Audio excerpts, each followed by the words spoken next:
افغانستان کې د طالبانو حکومت د بهرنیو چارو وزارت سیاسي مرستیال شیر محمد عباس ستانکزي ویلي په افغانستان کې د نجونو له ښوونځیو راګرځول د دې هیواد د نیمایي نفوس حق خوړل دي.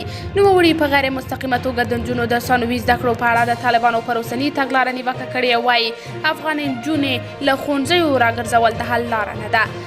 ښاغلي ستانکزي دا څرګندونې د یکشنبې پر ورځ کابل کې د طالبانو د پخواني مشر ملا اختر محمد منصور د شپږم تلین مراسمو کې د خبرو پر مهال کړې. یاد دې وي چې طالبانو تېره کال اګست کې واک ته له رسېدو وروسته له شپږم ټولګي پورته د نجونو ښوونځي تړلي او له کبله یې سلګونه زره نجونې له میاشتو راهیسې له زده کړو پاتې دي. طالبان وایي تر هغې چې مناسب شرایط نه وي برابر او نوی تعلیمي نصاب نه وي چمتو شوی د نجونو ثانوي ښوونځي به تړلي وي. خو شیر محمد عباس ستانکزي د یکشنبې ورځ په غونډه کې وویل افغانستان کې ښځو ته په ډېرو نورو برخو کې هم هغه حقونه نه دي ورکړل شوي چې اسلام یې ورکوي.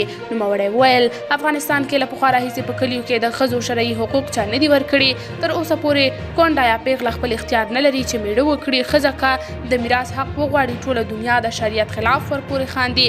د تعلیم حق چا نه دی ورکړی. د ښځې به اسلام او شریعت چیرې زده کوي خو په مدرسه او مکتب کې به یې زده کوي که نه.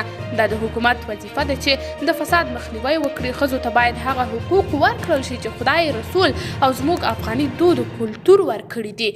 قدرمنو لیدونکو تاسې د عباس ستانکزي د دا ډول څرګندونو په تړاو څه نظر لرئ؟ په دې هکله خپل نظریات له موږ سره په کمنټ کې شریک، ویډیو لایک او چینل سبسکرایب کړئ.